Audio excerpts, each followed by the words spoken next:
Hi, I'm Erik Anderson. I'm a Compliance and Regulatory Affairs Analyst at Clark County Water Reclamation District. I'm here today to talk to you about PFAS, some of the results we're seeing and interpreting those results at Clark County Water Reclamation District. So some of the discussion that we're going to be having today, we're going to talk about the goals, what we hope to accomplish in the discussion. We're going to talk about some health concerns, common PFAS sources perspective, and then kind of look at the PFAS hierarchy and some terms associated with PFAS whenever you're talking with regards to PFAS. So we're next going to look at our PFAS data that we're seeing at a couple of our facilities. We're going to look at influent versus effluent and then interpreting those results. Next, we're going to jump into what our results are and then how they compare to other states and POTWs in Minnesota and Michigan. Then we're going to go and look at some other PFAS contributing factors, right, whether they're industry or they're domestic. And then what's next? We'll briefly cover what the EPA is got cooking up for the PFAS influence study. And then lastly, you can send me any questions you might have after you watch the video. So in going into the PFAS discussion, it's important to kind of get some things out of the way so that it's not distracting during the talk and conversation. So I am not in the Avengers movie. Sorry, I did not play Hawkeye. Also, I was not in the Hurt Locker either, so just so you know. And then lastly, as you might have thought, I am not Jeremy Renner. I'm not Jeremy Renner with the stash either. So now that we've got that out of the way, let's go ahead and dive into some of the PFAS discussion. So the goals of our discussion aren't to talk about dark waters, right? I'm not here to talk about a movie, anything that happened in that movie. We're literally here to talk about data that we're seeing and then how it applies. So other goals of our discussion is to remove the intimidation of this complex discussion, explain what PFAS is and where it's coming from, understand how PFAS is impacting CCWRD, and then provide perspective of how Clark County compares with two other states. And then I want to instill a sense of confidence in the folks at CCWRD that they can answer the following question, right? Is the sky falling when we talk about PFAS? So when you talk about PFAS and you talk about exposure and health concerns, there are a number of things that have correlated to PFAS exposure as far as health-wise, and some of that's increases in cholesterol, it's changes in liver. There might be some abnormalities and decreases in birth weight.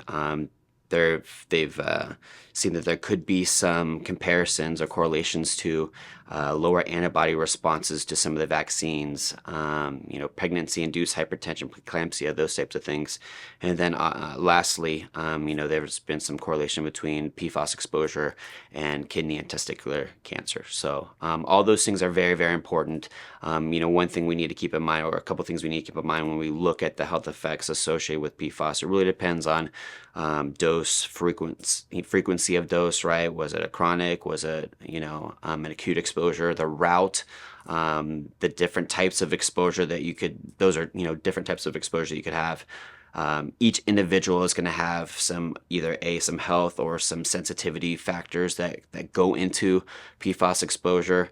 Lastly, there's considerations as far as healthy access to safe drinking water, availability of healthcare and screening, those types of things. So what they have come up with, for the Agency of Toxic Substance and Disease Registry is they need to get more data to fill in the gaps of those studies in PFAS exposure and some of that possible correlating health concerns.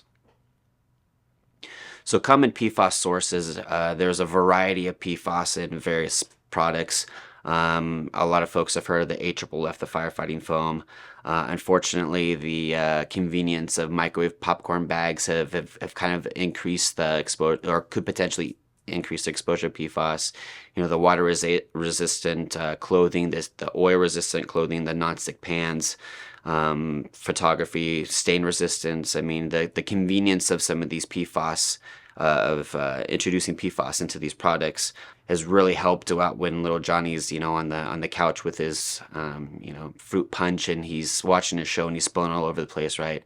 Those products and the stain resistant kept it so that, you're not paying hundreds of dollars to fix your couch from the fruit juice on there. So, and looking at some of these PFAS sources, as we're seeing in some of these products, they're oil repellent, they're water repellent, there's stain repellent, soil, and they also have some surfactant abilities to it as well. They're very stable, both chemically and to thermal impacts as well too.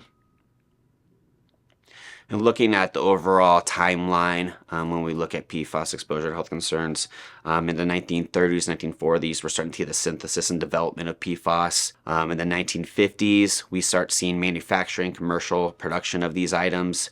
Right around the 1970s is where we started to see some health concerns.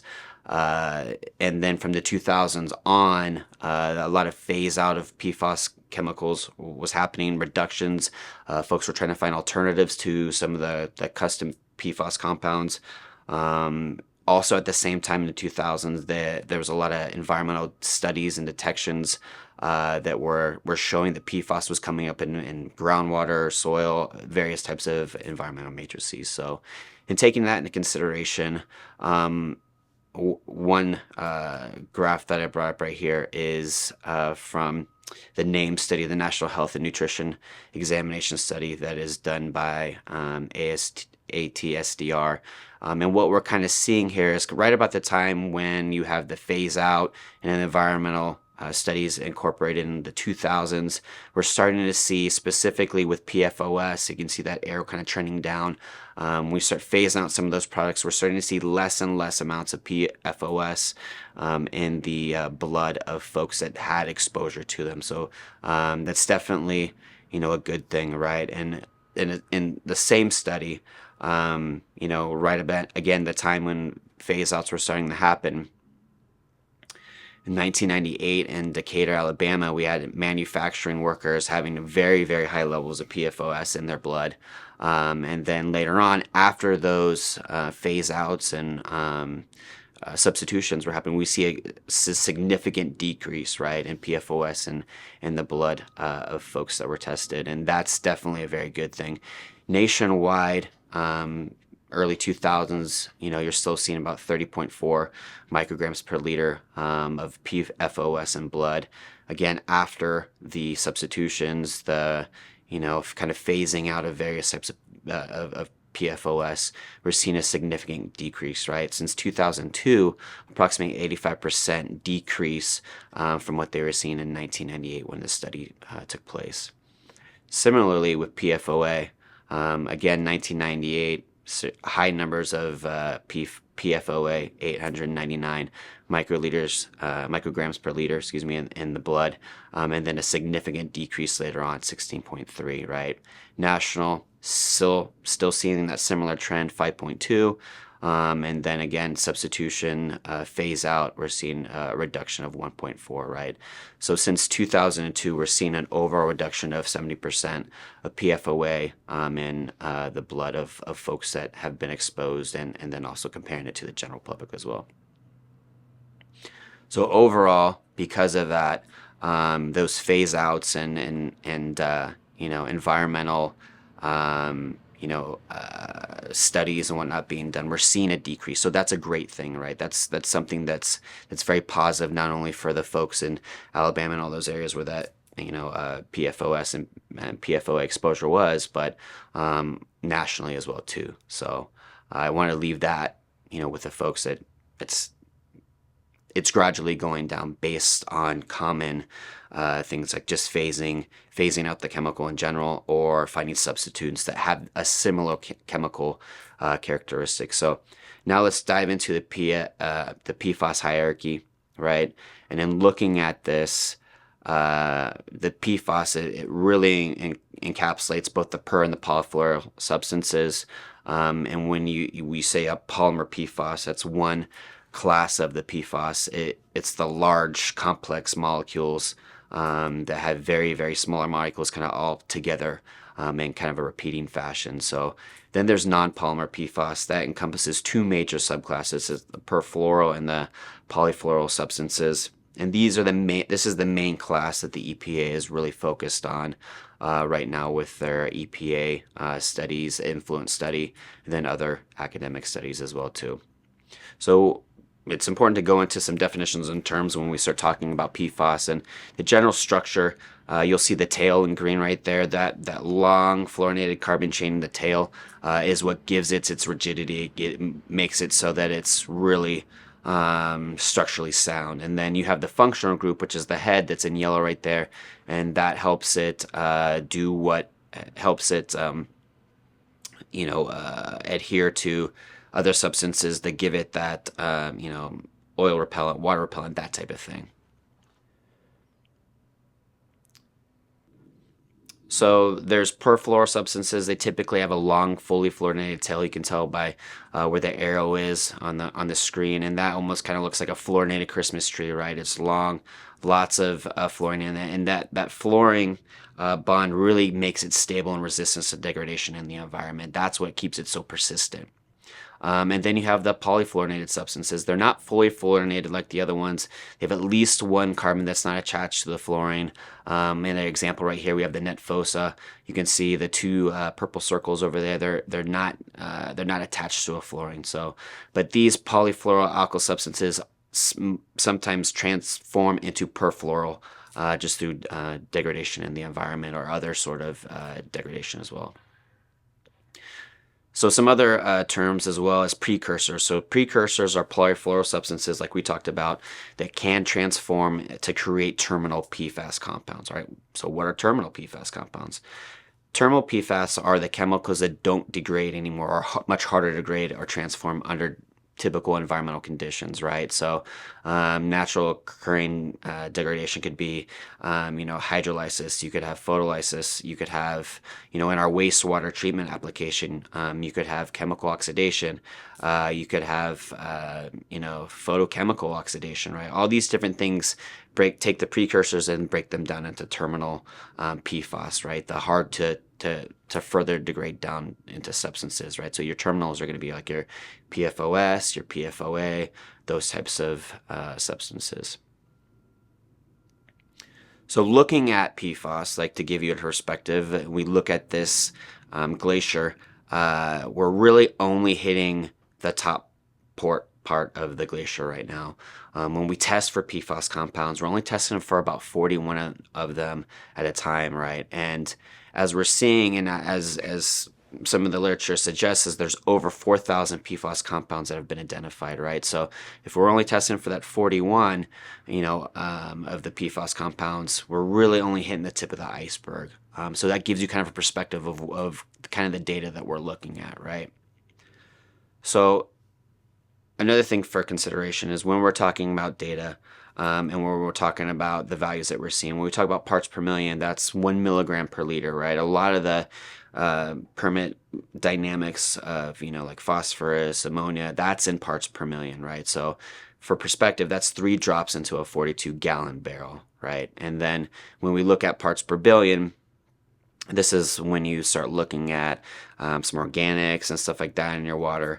That's micrograms per liter. But then when we look at PFAS, we're really talking about parts per trillion, right? And 1 part per trillion is 1 nanogram per liter, or for a different perspective, that's 10 drops of a liquid in the Rose Bowl. I wish I could have put Allegiant Stadium. It just didn't work out. I'm not that savvy yet, but I'll work on that in the next go around. So again, when we're talking about PFAS, it's 1 parts per trillion, 10 drops added to Allegiant Stadium, right? That's crazy to think about. So really getting into the nitty gritty as far as detection and whatnot. So our data sources, we've got the Flamingo Water Resource Center, FWRC, and as a lot of you know, we have the capability to treat up to 150 million gallons. Our average flow is approximately 112 million gallons a day. We are the largest wastewater treatment plant in Nevada and the largest discharger to the Colorado River. Now, our treatment parameters consist of preliminary, primary, advanced activated sludge nutrient removal. There's some secondary clarification in there. There's some filtration via dual media, the sand and anthracite, and then there's two options as far as tertiary treatment goes here. At the West Campus, we have the UV treatment. At the East Campus, we have a 30 mgd MNO facility, or membrane and ozone facility. And that membrane filtration is 0.04 microns. So pretty cool stuff over there. And our other data source that we have is our Laughlin Water Resource Center. Now this plant is a little bit smaller, or a lot of bit smaller. It's designed for max flow of 8 million gallons a day. We typically get around 1.6 million gallons a day. Treatment-wise, very similar to the FWRC. The main difference in Laughlin is that their tertiary treatment consists of chlorination. So now that we have an idea of what our data source is or where we're getting our data for the PFAS, let's kind of dive into some things here. So we looked at the hierarchy, and we kind of simplified everything as far as what we're seeing in our data, right? So as you'll see with the arrows, it's going over to the color coding that we have over there. There's terminal, short, long chain PFCAs, PFSAs, and then some other terminal PFECAs and precursors to PFCAs. I know this is an alphabet soup. Hopefully we can simplify it a little bit more with some of the data that we'll be looking at here in a second. The data that we're looking at real quick, you'll see our color code flashing in red. It's going to correlate over there to the other alphabet soup that's over there on your left-hand side. And so let's dive into the data a little bit. But first, what I like to go through is kind of what we're looking at here. What do all these acronyms mean? So when we look at the first flashing box right there, we got T and P, right? Remember we talked about earlier terms that we have the terminal, so T for terminal, and then we have P for precursor. Next, we have the alphabet soup, right? These are all the PFAS compounds that we've detected in the various samples that we've collected, right? PFBA, PFOA, PFOS, a couple other ones in there as well too. Next, we have how far we're being able to detect, right? We're going nanograms per liters, and if you remember, that's parts per trillion. So keep that in mind when we're looking at the data, right? Next, we have what's called the RL, or the reporting limit. Now, the reporting limit doesn't have to do with our discharge permit for the various plants. It has to do with analytical parameters, right? So the reporting limit is how much the analytical equipment can detect, how low it can detect with a 95% confidence level. So the RL is not having to do with the reporting limit for our NDEP, MPDES permit. It just has to do with the analytical parameters. Next, you'll see SE. That has to do with the sampling events. How many sampling events did this data come from? So right here it says SE equals 16. So 16 sampling events is where we got all this data from. Next, we have min, just as the lowest that we've detected for that particular PFAS analyte. AVE is the average that we've detected. The max, the highest that we've detected in all of our sampling events. N is the number of times that it's been detected in the sampling event, and then the percentage is the frequency, like 1 out of 16 times is 6%, for example. So lastly, there's a key at the bottom. So if when you're looking at this later on, you're like, oh, what does this mean? All the acronyms are defined below. So that give you a little bit easier time helping you understand what we're seeing with this data.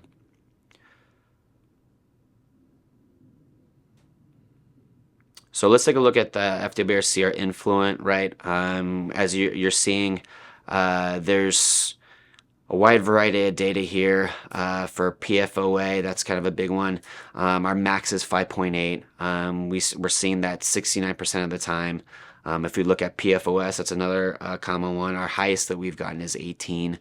Our average is about 5.9, and we're seeing it about half the time. When we look at Laughlin, the influent, kind of somewhat similar. When we look at PFOA, for example, our average is about 2.3. That's really close to the reporting limit, right? Our max is 2.4. We're only seeing it about 20% of the time. Similarly with PFOS, still pretty low. Our average is about 3.8. 4.9 is our high. We're seeing that about 40% of the time. So next, we'll take a look at our effluent data. So we have 2 outfalls at the Flamingo plant, like we're talking about, the tertiary treatment, so the ultramembrane and filtration and ozone for outfall 001. We're seeing a little bit different here, right? We're seeing the detection frequencies go up, so we're seeing some 100% in there. We're also seeing a little bit higher numbers as far as PFOA, PFOS, and some of the other PFAS compounds. Same with outfall number 2. Again, a lot of them are there's more that are over 75%. For PFOA, we're seeing at about 5.3 for our average, max 6.9, but again, above 75%. So every 3 out of 4 times or more, we're seeing PFOA. PFOS similarly, 2.8 is our average. Our max is about 4.6. We're seeing that 87% of the time. I don't know that you can necessarily draw a correlation between the 2 different types of tertiary treatments and whether or not one produces more predictable results or the other, but that's certainly something we're looking at. Now, jumping over to Laughlin, our effluent over there, similar. We're getting some routine detections for some of the PFAS compounds. PFOA, again, another popular one. It's averaging about a 3.3. Our max is a 4.7. And then PFOS, it's not being detected at all. So that's definitely a good thing over there at Laughlin. So now that we looked at both the effluent and the influent, let's kind of compare the data that we're seeing, right? So let's analyze here. Let's dive into the nitty gritty a little bit. So what you're probably seeing and looking at the data, and we look at just frequency, right? The effluent is a little bit more predictable, right? The influent, you might see some 75s, 80, and then below 50s, right? But for the outfalls, we're really seeing a lot of consistent data with the majority of the PFAS compounds, right? There's certain PFAS substances that are more routinely detected in the effluent as opposed to the influent. Again, detection frequency, it's a lot more easy to determine what we're gonna be seeing in the effluent. Cumulatively, as you've also saw, is there's more PFAS compounds being detected in the effluent as opposed to the influent. And I'm sure there's probably a number of you looking at the screen like this, and like, why? Like, why am I seeing that? Okay, so for some perspective, we need to have some data considerations here, and one of those things is there could be some matrix interference that's causing some of those PFAS compounds not to show up, right? And what I mean by matrix interference is if you look at the 2 samples, right, your effluent is probably going to be pretty clear. It is pretty clear, right? Low solids, a lot of the waste has been taken out, solids have been taken out, right? Whereas when you look at the influent, it's brown, it's dirty, most times you can't see through it, lots of solids. So some of those solids in there could be kind of masking some of the PFAS compounds that we could be seeing. The other thing is there might be some precursors that are being transformed during the wastewater treatment process, right? There could be some biotic or abiotic breakdown that's occurring at both Laughlin and Flamingo that are causing the PFAS compounds that we can detect to be detected at that point, right? There's that degradation that's happening. The other thing to consider is there could be some recirculation of PFAS compounds just by basis of the type of wastewater treatment activities that we do at both plants, right? There's waste activated sludge that gets recirculated in. There's centrate, there's filtrate. All those things get recirculated back into the process, and some of those could be pulling PFAS compounds back into the effluent as well. And one of the things that we looked at as far as our data goes is some of the process data. So what you'll see on the screen now is SCE, secondary clarifier effluent, and then also the centrate. And what we're seeing in there is 100% detection frequency. Now, granted, it's only been 2 and 3 times that we've had those sampling events, but what you're seeing on there is that there's a lot of 100%. So, and what we're also seeing on there as well, when we're looking specifically at Flamingo, right, is a lot of the 100% that we're seeing in the effluent are consistent in some of those process data that we're seeing, right? PFOA, 87 to 100% detection of the time. 100% it's been being detected in both of those process sampling sites. Same thing with PFOS, 87%. SCE is a little bit lower, but it's definitely centrate. You're seeing 100% detected at the time. So part of that might be the reason why we're seeing higher levels of PFAS in our outflow as opposed to our influent. And then, like we were talking about with the matrix interference, and then with precursors, remember, there's 4,000 PFAS compounds that are out there. We're only testing for 41. So some of those precursors could be in there that are getting broken down. So we're going to now jump to our effluent results as compared to some other states like Minnesota. So Minnesota did a study back in 2008, 2007, 2008. They looked at different wastewater treatment plants, the effluent, and what kind of PFAS that they were getting in there. This was prior to any sort of pre-treatment controls that might have been administered. And so if we focus on the table, sorry, it's tough to see. There's a lot of data in there, but you're seeing 1,500 parts per trillion. You're seeing 110. You're seeing 56, 57, mid 40s. There's a 300 in there. So over in Minnesota, they're definitely seeing a lot of high levels of PFOS in their effluent, right? And to recall back to what we were seeing at FWRC, we were only averaging about 2 to 4 parts per trillion. Our max PFOS in our effluent has been 10.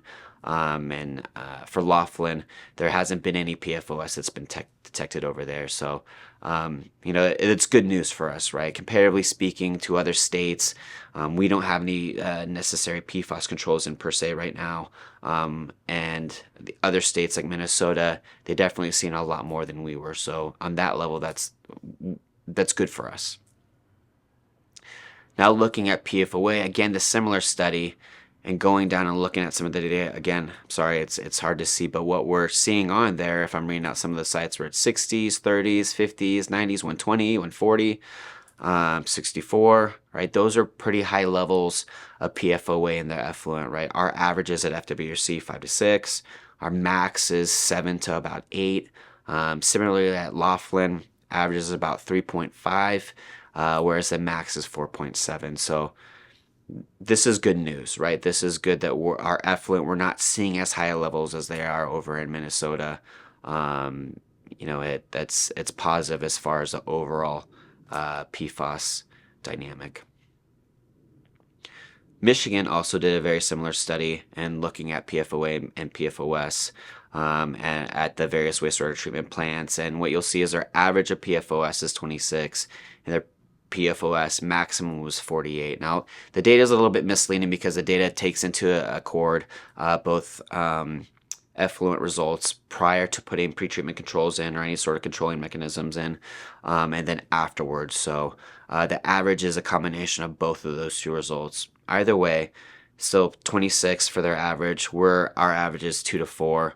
Our max is almost 5 to 10. So again, still really low. For Laughlin, non-detect.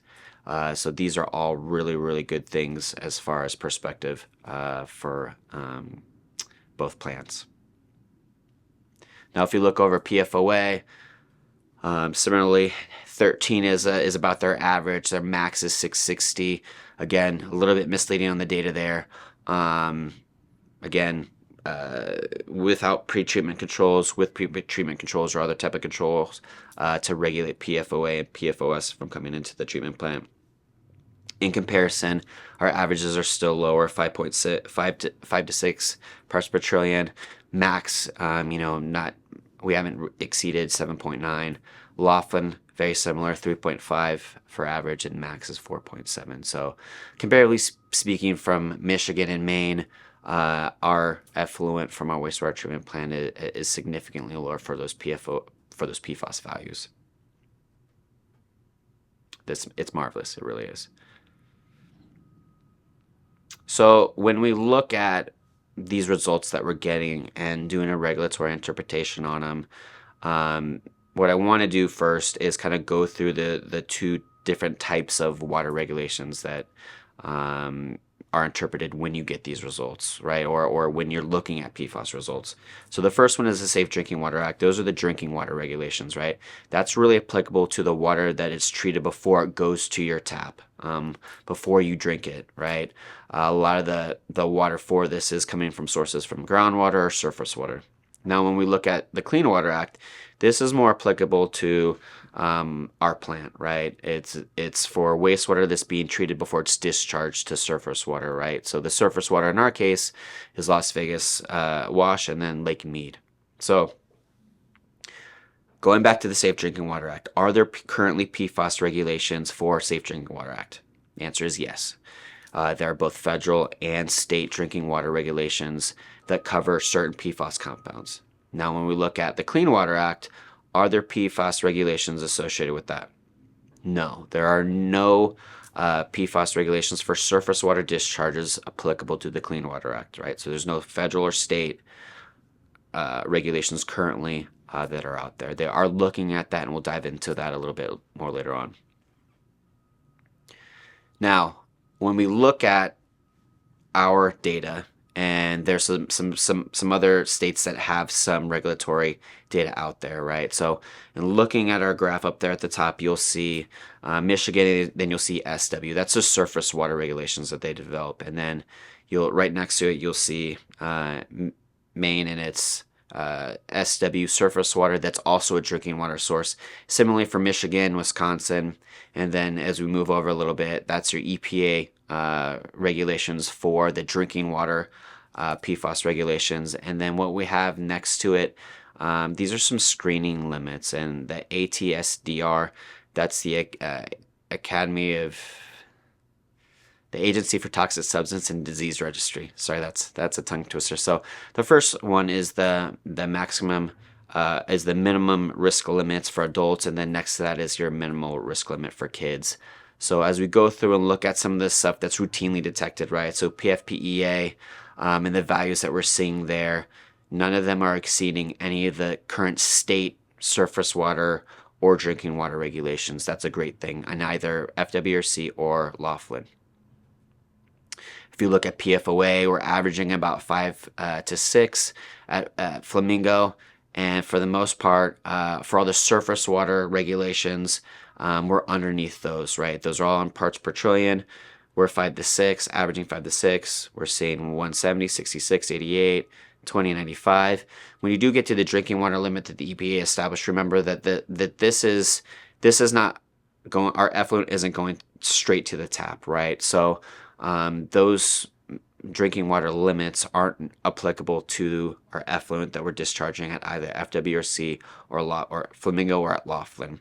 When you look at the minimum risk levels that are associated with it, 78 for adults, 21 for kids, we're well under that for our averages that we're seeing at both plants. When you jump back to PFBS or PFHXS, sorry, again, alphabet soup, all those values are going to be underneath what we're seeing for regulatory limits, whether it's surface water that's drinking water source, or the EPA limits or the minimum risk limits associated for adults or kids. So these are very good things that we're seeing. So if you look at PFOS, at the Flamingo plant, 2 to 4 nanograms are average, right? It's under the Maine.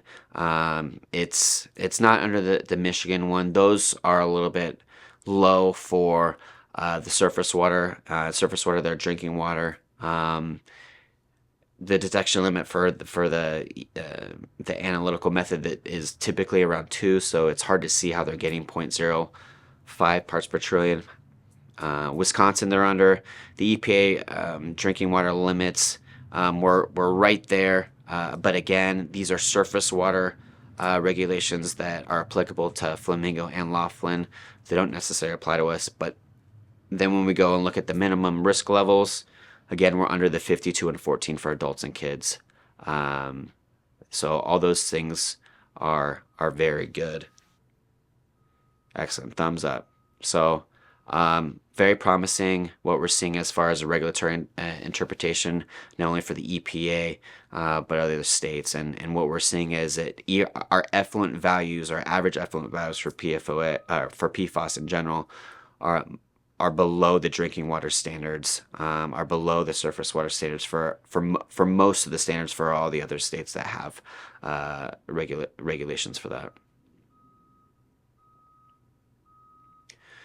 So Michigan did a great study in looking at industrial sources. So earlier when I was talking about not putting in pre-treatment controls, this is what I'm talking about. And if we look at some of the data, I'm sorry, in the table, I'm highlighting the high level ones. We're seeing 50,000 for PFOS maximum, 240,000. Man, these are high numbers, right? And they're attributed to types of industry that do electroplating, petroleum refinery, paper pulp, those centralized waste treatment, those type of industries, right? So what that tells us is if those types of industries are discharging into your wastewater treatment or your collection system, we're gonna want to get a good idea of like what those values are if we have those, right? So similarly, same study, looking at PFOA, we're going to see some high numbers in there too, 114, 710, 3,000, transportation equipment and cleaning, textile mills, petroleum refining, all those industries that might be discharging into the POTWs, those ones could have high levels of PFAS in them. So again, this will help us determine, where some of those industries could be contributing to PFAS in our wastewater streams. So another great study, again in Michigan, they looked at PFAS compounds in 42 different wastewater treatment plants. And if we look at the effluent there and we look at the PFAS compounds that are routinely detected, 75% or more, right? They're seeing it in their effluent as well too. So PFPEA, you're seeing it in the effluent there, almost in 100% detection frequency for those wastewater treatment plants. Similarly with PFHXA, right? 100% of the time we're seeing it in our effluent. PFOA, again, very high, greater than 75%, at least in the 42% of the facilities that they tested. PFBX, PFHX, and then lastly PFOX, still pretty high numbers.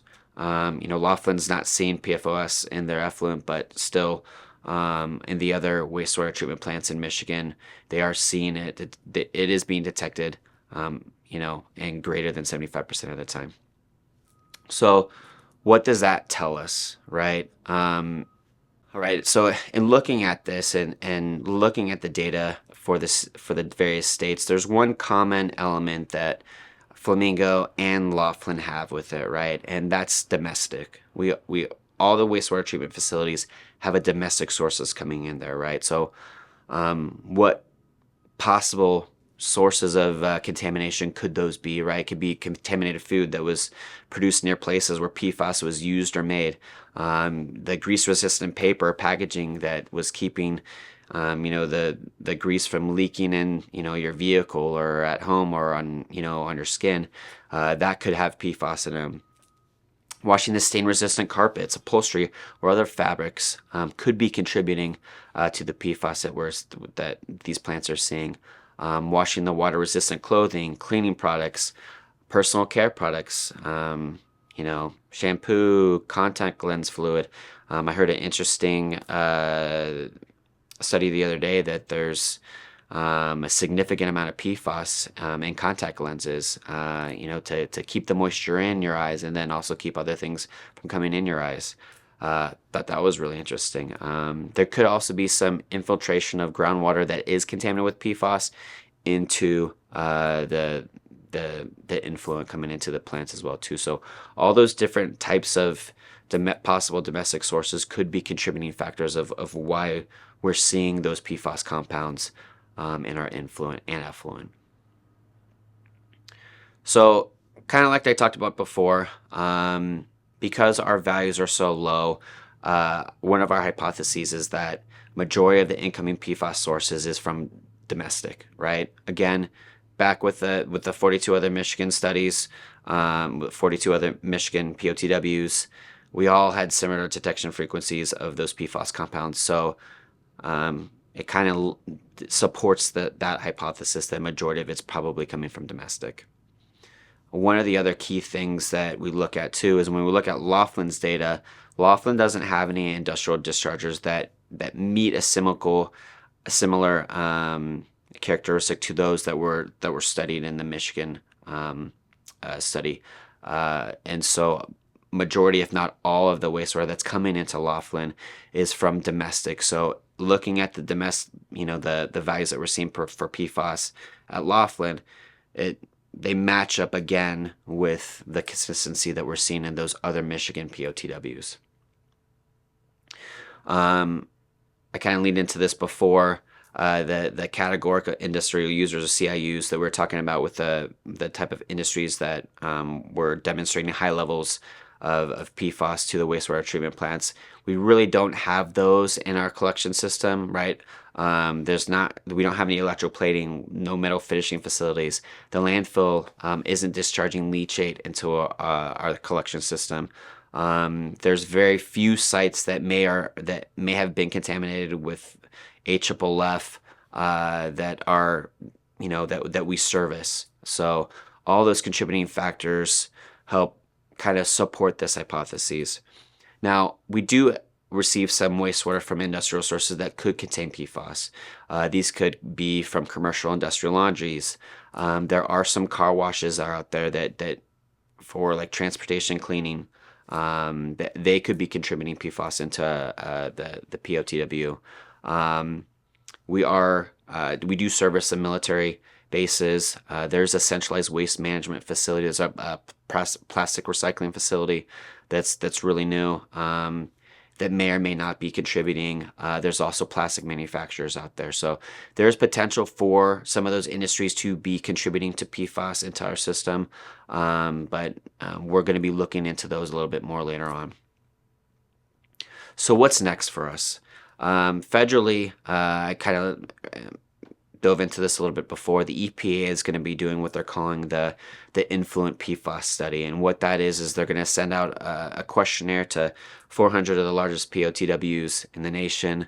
After that questionnaire, they'll drill it down to about 200 to 300 of them, and then they'll have those 200 to 300 collect samples from the influent, effluent, from some domestic sources, from some of the industrial sources that were identified as possible PFAS contributors, and then also they're going to take a look at biosolids as well.